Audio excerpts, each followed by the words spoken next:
Thanks, Tom. Thanks, Young, and thanks to the readers there. My name is Tony Welsh, actually, my name is, just in case I collapse in Turkey and you're looking for me, it's Tony Welsh. I'm in Italia in Turkey, and I am also a recovered alcoholic.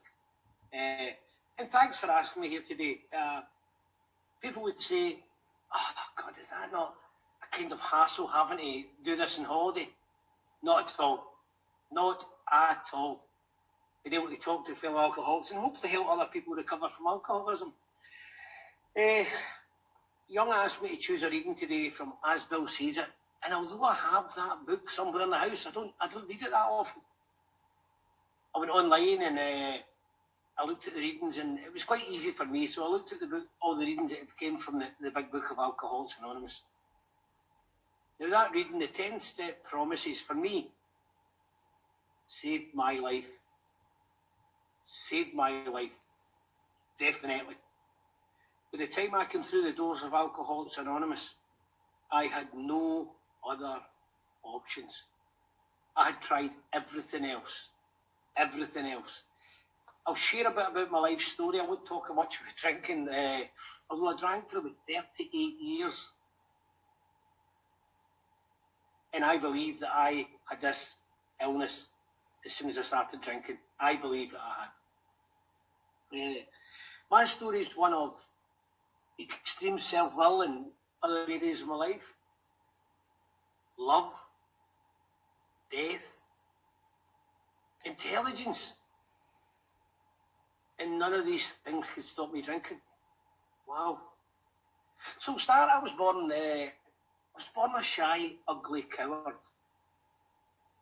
Now, whether I was or not, that's exactly how I felt. Extremely shy, extremely ugly, and very cowardly. I was probably about 11 years old when I had my first drink, around about that age.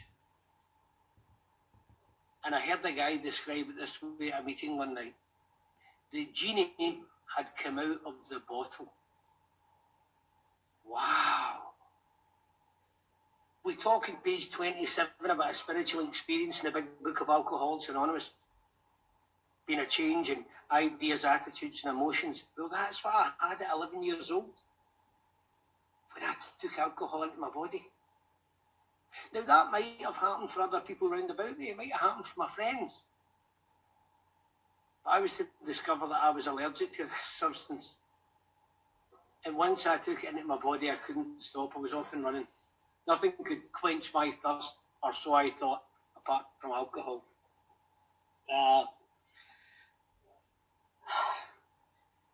I had my stomach pumped when I was 14 years old, and that doesn't make me an alcoholic. But listen to Tony Welsh's 14-year-old thinking. I thought that was normal. I thought that would have happened to everyone. And it describes the big book of Alcoholics Anonymous, the difference between moderate drinkers, heavy drinkers, and alcoholics, real alcoholics. You see, they would have been able to moderate or do something about their drinking or address it. And I was to find out through my whole life that I could never address it. In 1984, I attended, it was called Renfrewshire Council on Alcohol, and it was well-meaning people who dealt with people with drink problems, but not alcoholics. They would tell me to have a soft drink, then a beer, a soft drink, a beer, a soft drink, a beer, which probably does work for problem drinkers. But it was never going to work for me. And I only found out when I came through the doors of Alcoholics Anonymous. I left school at 16 and I became an engineer, which I've done for 27 years now. If you know engineering at all, you solve problems. You maintain problems. And that's me. I'll work anything out. In the 1970s, I took up karate. Bruce Lee was at his height. Fist of Fury, kickboxer, Enter the Dragon, all that. And I took up karate. Now, the only reason I'm telling you that, I actually trained, I fought for Scotland and I trained at a good level. And there were people that used to walk off the dojo floor being sick because they couldn't handle the discipline and the intensity of the training. But not me. Not me. I don't back down from anything or anyone. God's sake, that's not reading somewhere. But I couldn't stop drinking. I couldn't stop drinking. I then went on to university. And I graduated. So not only do I have willpower, but I'm a smart cookie. I'm a clever guy. This alcohol's causing me problems throughout my life. I'm not going into them, but you can imagine them. But I can't stop drinking. I can't stop drinking.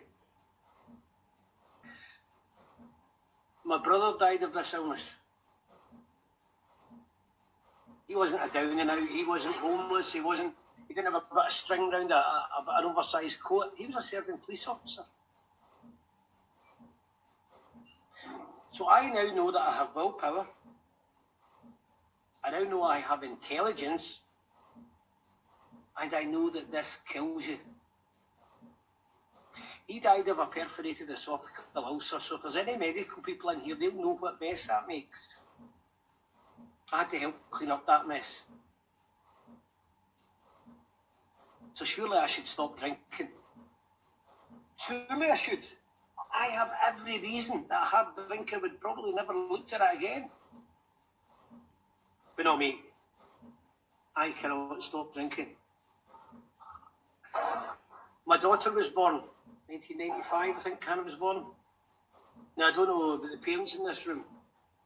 I remember looking at my daughter on her changing mat and not wanting her to get teeth.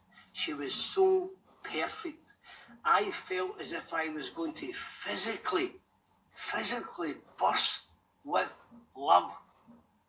No one in the world could love their child as much as I love mine. 6 months later, I'm at a fete with this girl, a summer fete. And I left her with some girls I knew for what I thought was I was going to the toilet, a bit like Jim the car salesman, going for a spot of lunch. And instead of going to the church toilet, I went to a toilet in a bar. I don't need to tell you what happens next. That wasn't pretty. Surely I should be able to give up drinking for my daughter. Surely.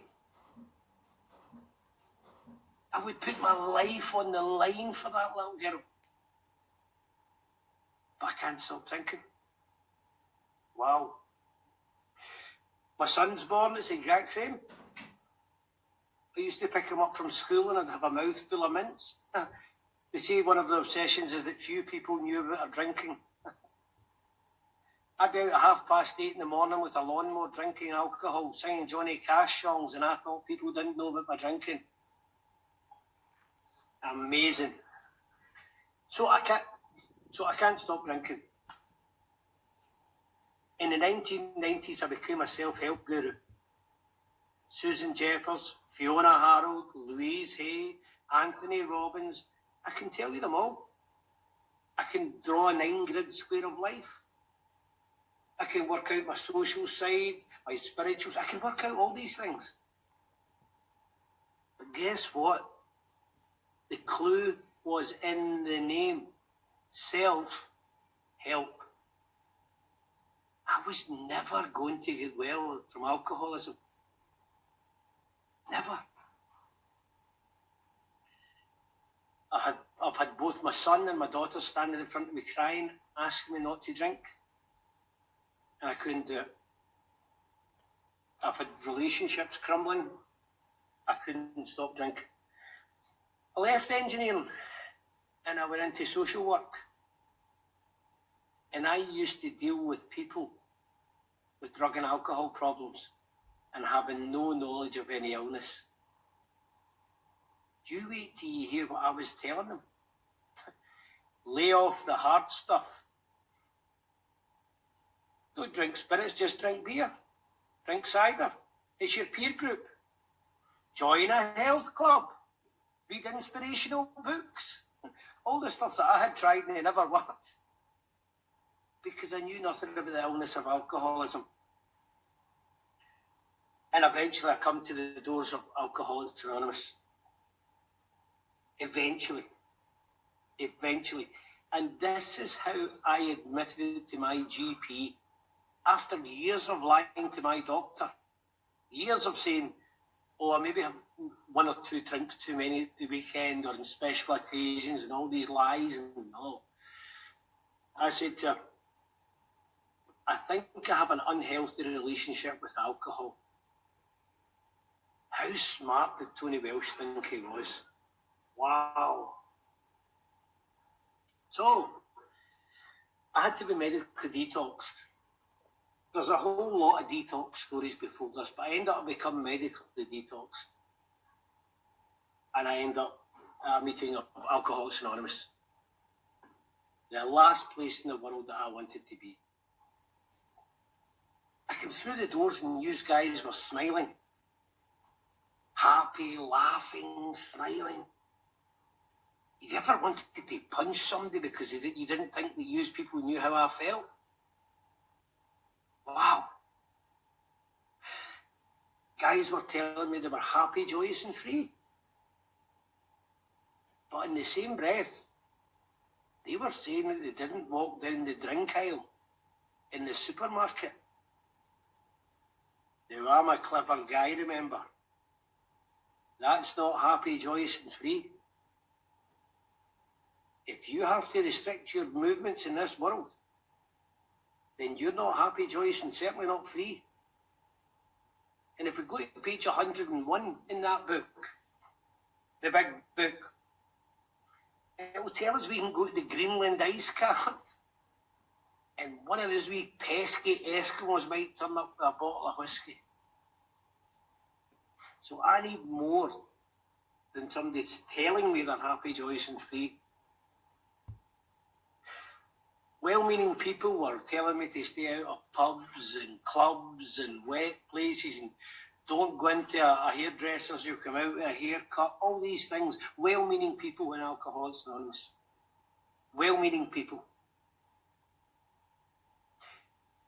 Now, here's where I almost walk out the door of Alcoholics Anonymous. Now, here's where I need this reading, this 10-step promise. This is where I need this. I confided in a man. People were saying to me, what are you going to do at Christmas, Tony?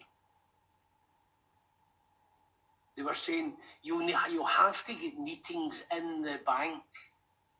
Now, I don't know where the Bank of Alcoholics Anonymous is. I only know about Spiritual Awakenings. I don't know the Bank of Alcoholics Anonymous. They're saying, you have to get meetings in the bank. Probably, people would probably still say to me, coming on holiday, you have to get meetings in the bank. You'll find out that I've got the programme of Alcoholics Anonymous. And that serves me on a daily basis. But anyway, they were saying you have to get meetings in the bank. What are you going to do for Christmas? So I almost walked out and I went up to a guy who was 19 years sober. Older than Noah and the Ark himself. 19 years sober. And I said, I know you're telling me to stay out of pubs and clubs. I know what you're saying about staying out of wet places. I hear what you're saying about when I take this into my body, I'm allergic. I can't stop doing that. That's number one. But what if I'm going home to a wet place? What if I'm going home to an alcoholic wife? What do I do then? What does Alcoholics Anonymous have to offer me? Other than, if you don't lift the first drink, you won't get drunk. Go to 90 meetings in 90 days. Because that's what I was being told. Stay out of wet places. And the guy, 19 years sober, with the best of intention. With the best of intention. I still see the guy this day. He was 30 years sober now. I still see him. He said, you'll probably have to leave your wife, Tony. as if my life isn't bad enough. I've ended up with you guys, a crowd of drunks. I didn't want to be here. And now you're telling me to leave my wife. But God's good. God is good. God guided me to a meeting. And this guy, over on my right-hand side, I always point to my right-hand side because it was that bigger moment in my life, said, we've ceased fighting anything or anyone, even alcohol.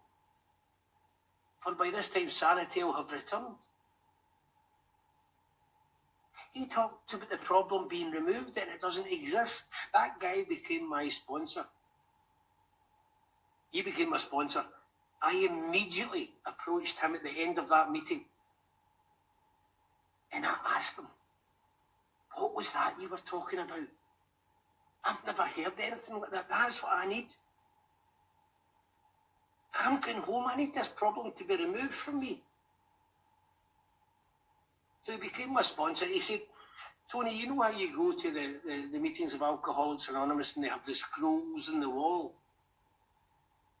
He said, that's a bit like the doctor's prescription when they write out a prescription for you.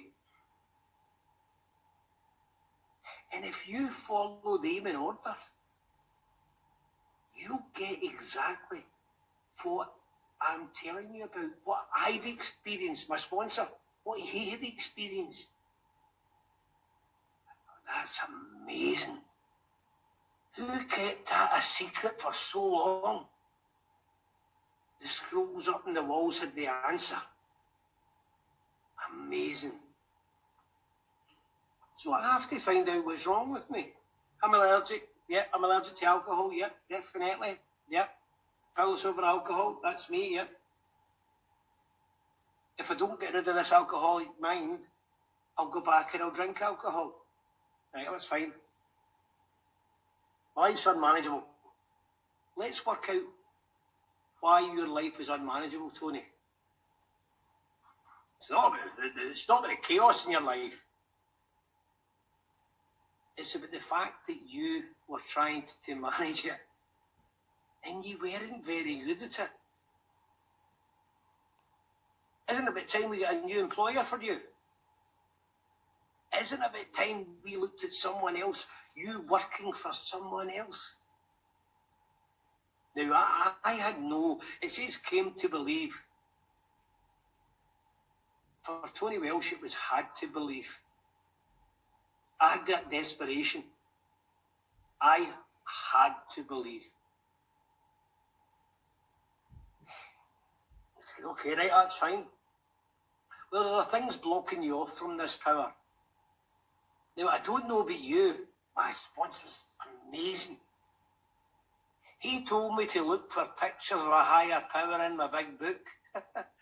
And there are none. There isn't a big book of Alcoholics Anonymous with a picture of a higher power in it. Let it be your conception, Tony. Let it be your conception.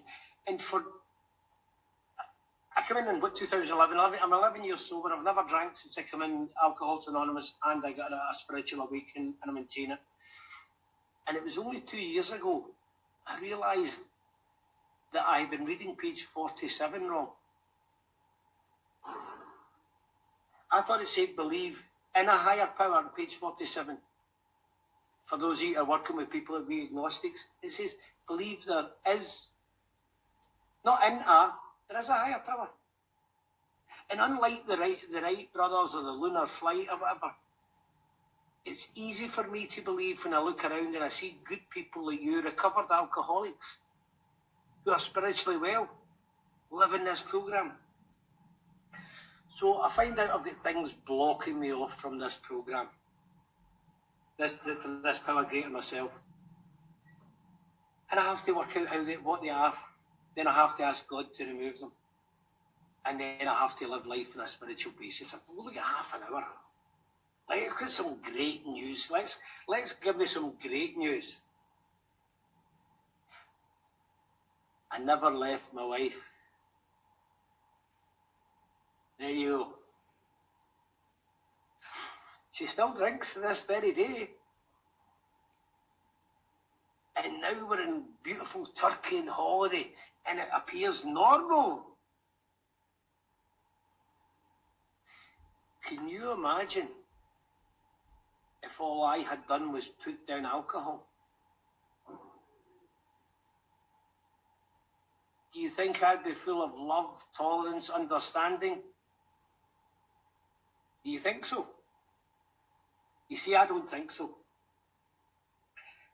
I believe my God's been good to me. I believe my God is teaching me love and tolerance every single day. Every single day. Now, don't get me wrong, there's no halo over Tony Welsh's head here. Do I get annoyed? Yes, I get annoyed. Do I get frustrated? Yes, I get frustrated. But my actions are totally different from that now. Totally different. My sponsor, when he first took me through the book, was 9 years sober. And years later, he said to me, Tony, when I was taking you through that book, I was barking mad. That was his words. He was barking mad. But then he said, but I never wavered from the text on the page. And that's what I do when I help people.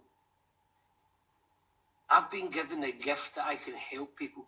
I do not complicate Alcoholics Anonymous. And for those of you that make you struggling, I haven't struggled in Alcoholics Anonymous. I don't find this difficult. Being the person that I should be, I don't find that difficult. I don't. I really don't find this difficult. One of my friends asked me for help just recently. And he's had a couple of sponsors before, and I'll just keep him anonymous. And I said, tell me about your daily routine. Oh my goodness, this guy was standing under cold waterfalls. He was doing everything. And I said, what about doing what he suggests? What about on awakening? What about thinking about those 24 hours ahead? What about before you begin asking God to guide your thinking? What about pausing when agitated? In one of the pages of the book, it talks about this book being masterly written. You'll see the word ask. So we're usually asking God. It tells us when to meditate. It tells us how to pray. In my group at home, you think I'm the punctuation king because I love commas and full stops. And I read the sentences. That's what it means. I'm not at the page of my book. My book's lying here. My book's falling to pieces. And I heard someone saying, if your big book's falling to pieces, you probably aren't. And I liked that. Yeah, I was getting on. I know I digress, but it talks about our fear inventory. And everyone will say, oh, I'm fearful for this, I'm fearful because of this, because of that, because of this. But when you get to that page, it actually answers why you were fearful in the very next sentence. In fact, if I remember right, it's on the same line. And it says, because self-reliance failed us. And if we go back to selfishness, self-centeredness, that we think is the root of our troubles. I learn what the root of my troubles are, and I ask God to help remove them, and I lead the life that God asked me to lead. I don't find it difficult. I don't complicate it.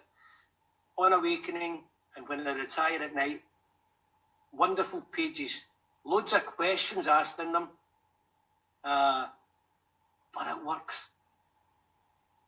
I only found out a couple of years ago that the doctor's opinion and the doctor's theory were two different things. The doctor's theory is that I'm allergic to alcohol. But I share the same view as the doctor's opinion that Alcoholics Anonymous works. But it only works if I get a work from my employer. I'm not one of these people who can get up in the morning, just hand it over and get on with my day for myself. I have to get up and do God's will. It's a beautiful fellowship, wonderful fellowship.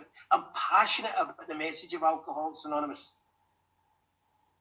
They talk about the fellowship. In your book, it will probably be the same as mine.